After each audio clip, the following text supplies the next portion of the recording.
नमस्कार, मैं आपका दोस्त राज सर इंटर वाला बीपीएससी गुरु चैनल पे आप सभी का स्वागत है। उम्मीद करते हैं दोस्त आप सभी लोग स्वस्थ होंगे, अच्छे होंगे और हो सके तो परिवार के साथ अब खुश होंगे। अब वैसी घड़ी बिल्कुल समाप्त हो चुकी है कि अब लोग जो हैं इंतजार कर रहे थे कि ज्वाइनिंग कब होगी, ठीक है ना, नौकरी पे कब जाएंगे। उम्मीद करते हैं अभी तक तो 70 to 80% जो शिक्षक है ना वो बिल्कुल ज्वाइन कर लिए होंगे, ठीक है। और जो बचे हुए होंगे हो सकता है वो पहले से TRE 1 या TRE 2 या ऐसे शिक्षक होंगे जो पहले से ही नियुक्त होंगे, ठीक है ना।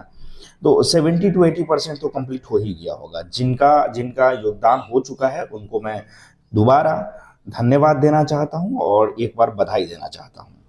और ऐसे अभ्यर्थी को बार बार स्कूल में जाने के बाद कुछ न कुछ ऐसे तकलीफों का सामना करना पड़ रहा होगा या ऐसी ऐसी बातें सुनने को मिल रही होगी, ठीक है, जिससे थोड़ा सा वो घबरा जा रहे होंगे। आपके स्कूल में HM कह रहे होंगे या आपके स्कूल में और भी ऐसे स्टाफ होंगे जो कह रहे होंगे कि आप CL नहीं ले सकते हैं, ठीक है ना, SL नहीं ले सकते हैं, ठीक है। तो आप नए हैं, अगर आप ऐसा करते हैं तो विभाग की नज़रों में जो है आप गिर जाते हैं, ठीक है ना, या आपकी नौकरी जो है थोड़ा सा उसमें दिक्कत हो सकता है। तो ये एसएल तो खैर महिलाओं के लिए स्पेशल लीव होता है, कैजुअल लीव जो है जेंट्स के लिए और महिला दोनों के लिए है, ठीक है। तो ये सारे भ्रम को हम लोग दूर करेंगे क्योंकि ये जानना जरूरी है, ठीक है, क्योंकि आपको ऐसा जरूरत पड़ सकता है जिसमें CL और SL लेने की बारी आ सकती है, इसकी जरूरत पड़ सकती है। तो इस भ्रम को हम दूर कर लेते हैं। अच्छे से समझना सीखना सबका कर्तव्य है। तो आइए हम इस चीज के बारे में हम पहले सीख लेते हैं। यहां देखिएगा क्या लिखा हुआ है। TRE 3 शिक्षकों के अवकाश संबंधी सूचना, ठीक है। परिवीक्षा अवधि यानी प्रोबेशन पीरियड तक TRE 3 के द्वारा चयनित शिक्षकों को CL या SL BEO कार्यालय से अनुमति मिलने पर महिलाओं को मातृत्व अवकाश भी दे होगा, के अलावा कोई और अवकाश दे नहीं होगा, ठीक है। ऐसी भी बातें आती हैं। आगे देखिएगा, आपको समझाया जाएगा कि विद्यालय में योगदान से लेकर अगले 90 दिनों तक यानी 3 महीनों तक CL SL नहीं लीजिए, इससे आपकी सेवा में टूट मानी जाएगी। ऐसी ऐसी बातें आए होगी जब आप ज्वाइनिंग किए होंगे, तो हो सकता है HM आपको इस प्रकार भी समझाए होंगे, ठीक है। विभाग की नजरों में आपकी खराब छवि बनेगी, ठीक है ना। इस प्रकार की कोई अन्य बात बोली जा सकती है।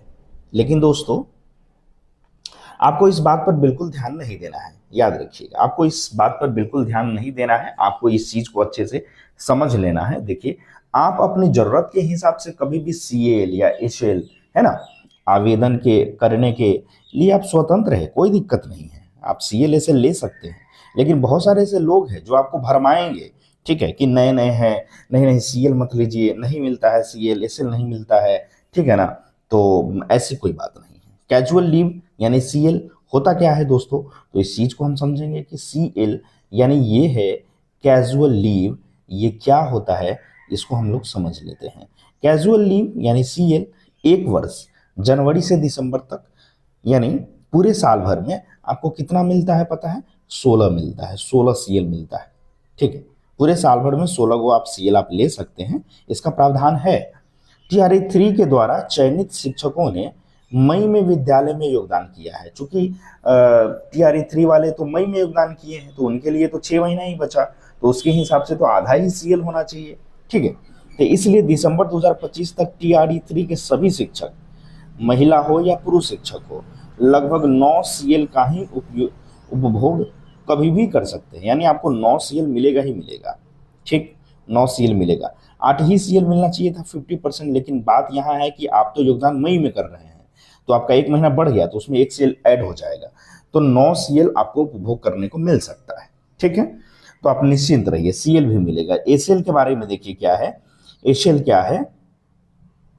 सभी महिला शिक्षिका हर महीने कभी भी लगातार 2 दिनों का CL SL ले सकती है। SL का मतलब होता है स्पेशल लीव, ठीक है ना। और ये स्पेशल लीव जो होता है ना, हमेशा 2 दिनों के लिए मिलता है, 1 दिन के लिए आप नहीं ले सकते हैं, ठीक है, 2 दिनों के लिए। ध्यान ये रखना है कि SL जब भी मिलेगा तो लगातार क्या है कि 2 दिनों के लिए ही मिलेगा। अगर आप किसी महीने एसएल नहीं लेती है, ठीक है, तो फिर भी उस महीने का 2 सीएल जो है ना खत्म हो जाएगा। ऐसा नहीं है कि आप सीएल एसएल नहीं लिए तो एसएल अगले महीने जुड़ जाएगा, एसएल नहीं जुड़ता है अभी, ठीक है। एसएल हर महीने जो है ना जनरेट होता है और हर महीने खत्म भी हो जाता है अपने आप। जिस प्रकार आप मोबाइल में एक बार रिचार्ज करवाते, बात करो या ना करो, ठीक है, वो 28 दिन में खत्म होना ही है, उसी प्रकार ये एसएल है, ठीक है। स्पेशल लीव आप चाहो तो महीना में 2 एसएल आप ले लीजिए, ठीक है। अगर आप नहीं भी लेते हो तो कोई बात नहीं है, क्योंकि 2 एसएल आपको अगले महीने में जुड़ने वाला नहीं है, ठीक है। अब देखिए 2 एसएल आने वाली किसी महीने में बिल्कुल नहीं जुड़ेगा, ये बात ध्यान रखिएगा। आगे देखिए, अगर आपके, ठीक है ना, सीएल एसएल की वजह से विद्यालय का शिक्षण कार्य प्रभावित होता है तो आपके प्रधानाध्यापक आपके सीएल या एसएल के आवेदन को कुछ दिनों के लिए टाल भी सकते हैं। सही बात।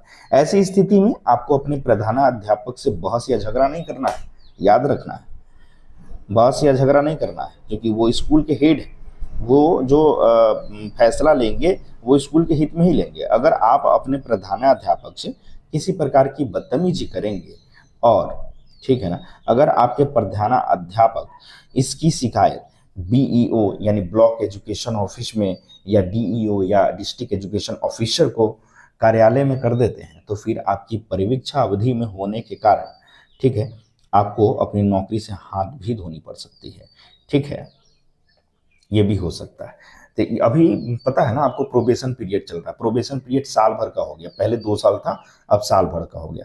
अब साल भर जो है ना आप लोग को फूक फूक के कदम रखना है, ऐसी कोई भी गलती ना करें आप, ठीक है, जिससे क्या हो कि आपको ये नौकरी में दिक्कत हो जाए, ठीक है, ऐसा कोई भी गलती नहीं करेंगे। साथ ही साथ हम आपको बताते चलते हैं कि अगर आप मेरे चैनल पर नए हैं तो कृपया चैनल को सब्सक्राइब कर दीजिए। हमारा आपसे यही विनती है।